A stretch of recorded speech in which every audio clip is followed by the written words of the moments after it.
Hello and welcome back to my channel. Thank you for all watching all my videos.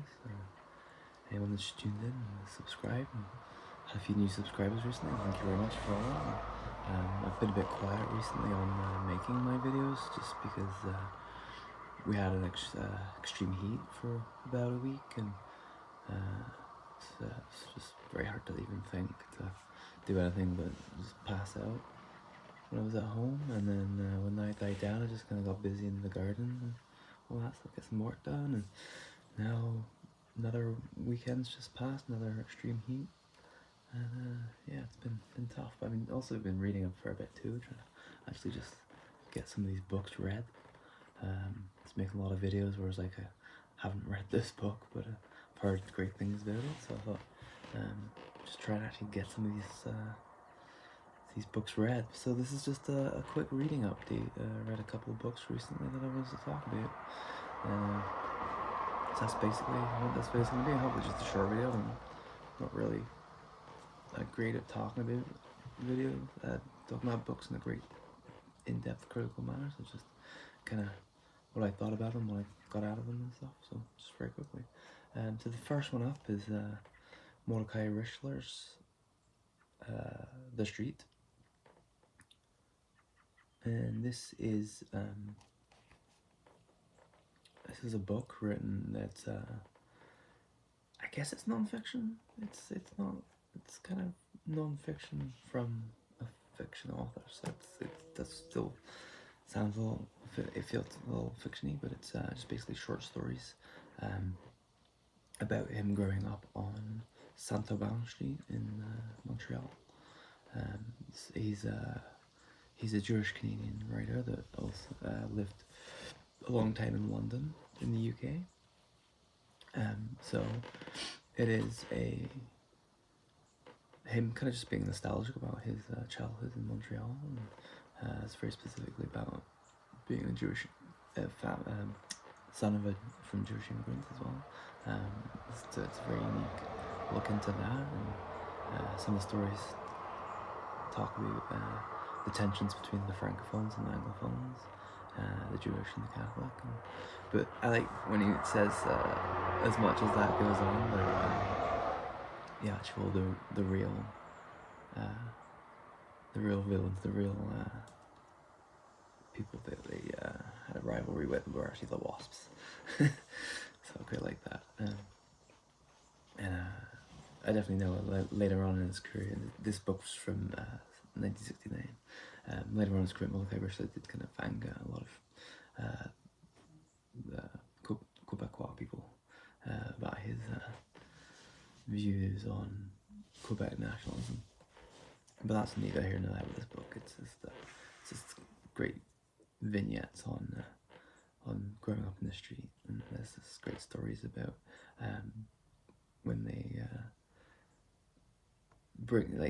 they welcome a lot of refugees from Europe because of the war and stuff, and even just leading up to the war, because a lot of Jewish people fled Germany and countries around that prior to the start of the outbreak, just because of the crackdown and the vilification of Jewish people. People got out early, and but yeah, it's saying that they were anticipating all these helping out all these refugees, and they'd be poor and desperate and whatnot. And when they actually arrive, turns out that they're a lot more classy, a lot more highly educated, a lot more cosmopolitan, and speak better English than the Montreal Jews.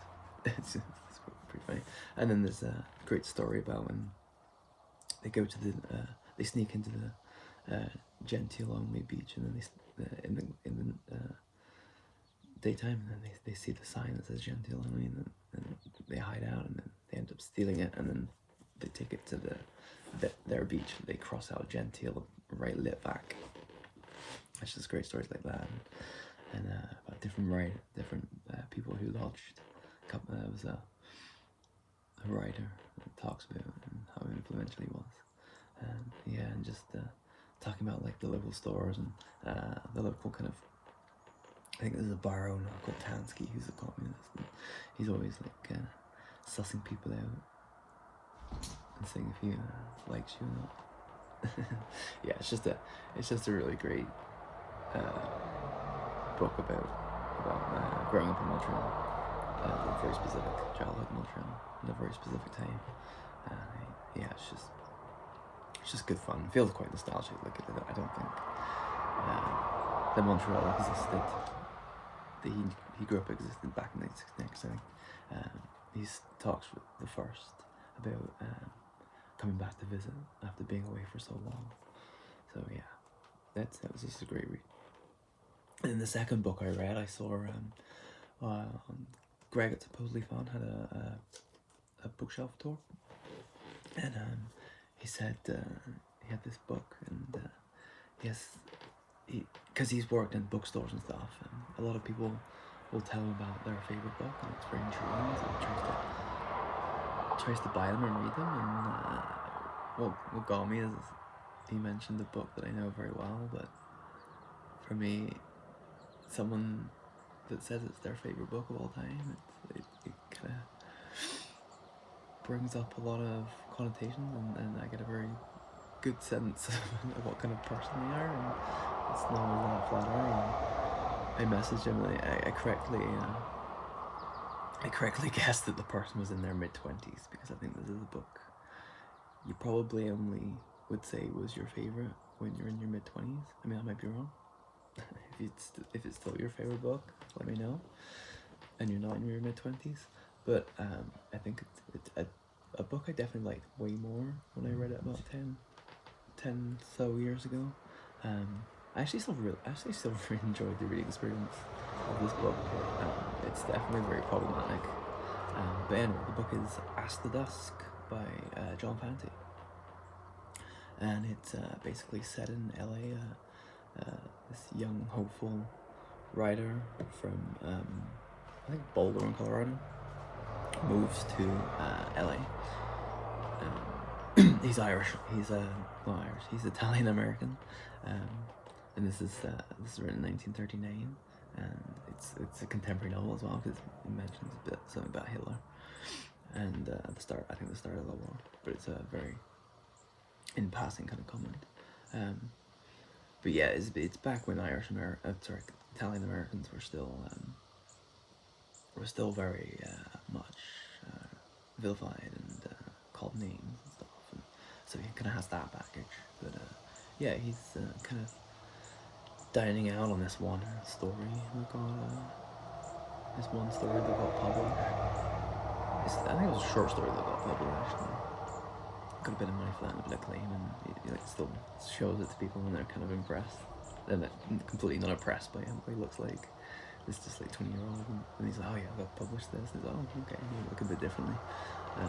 But it's just kind of it's a first-person narrative, and it's very much in his head. It's a great reading experience. It's very well. I think it's very well written. It is borderline Dude Pearl, that kind of thing. If you know Steve Donahue's channel, you know what I'm talking about there. It's Bukowski this was one of his favorite authors. But it's great setting in LA. But anyway, he's right about it. It predominantly kind of deals with his kind of toxic relationship with this waitress called Camilla, who's a Mexican American, and he does use a few racial epithets against her, and I think she does the same to him too. Interestingly enough, though, it's one of the lesser racist novels, and even probably one of the lesser misogynistic. It's a bit misogynistic too in some regards, but I see that as more he's kind of trying to hurt her because he can't cope with his feelings, more so than necessarily anything the author truly believes. But it still can be hard to read. I say it's one of the lesser racist novels as well, because he talks about Japanese American, and he talks about some black people, but he doesn't use any epithets for those, and they're not characters. I think it's just one's just like a market stall thing, but market stall owner, but they're not referred to derogatorily, so that's the one why I say that. But otherwise, it's quite hard to read with your more modern sensibilities if you're not used to reading fiction from the 20s and 30s. Especially like American fiction from the 20s and 30s, it can be a bit harsh. But I think more so just his interactions with Camilla, and they're kind of hot and cold, and she kind of likes him, but then she ends up being in love with someone else who treats her even worse. And yeah, it's quite the reading experience.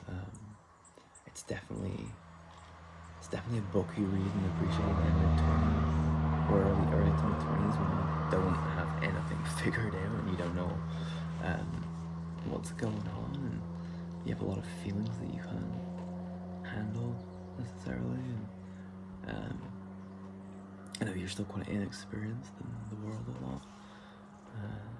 It's a hard book to recommend. I don't tend to recommend it to many people. But if you like Bukowski, basically, I would read this if you like Knut Hamsun's Hunger, and if you like Bukowski. There's probably a few other books that I can't think of offhand, but if you like Knut Hamsun and Bukowski, then you definitely read this book. John Fante was definitely influenced by Knut Hamsun. I don't know if he references in this book or another book, but yeah, he definitely mentions that, as well as a few other writers. And then Bukowski was definitely influenced by John Fante, and definitely I've read him raving about John Fante, and that kind of saved him from a lot of the drudgery of the LA public library system. But anyway, yeah, it's an interesting book to read, and definitely a curious one to call your favorite book. But I'd be very interested to know if that person still thinks of it as their favorite book of all time. But anyway, if you have read this and you enjoyed it, a lot of people think this is his best book, but I would say read Brotherhood of the Grape, which I think he was published in the 70s. It's a much later novel, but Brotherhood of the Grape was the first John Fante book I read, and I think it's still my favorite of his. And I think it just kind of deals really well with father-son relationship.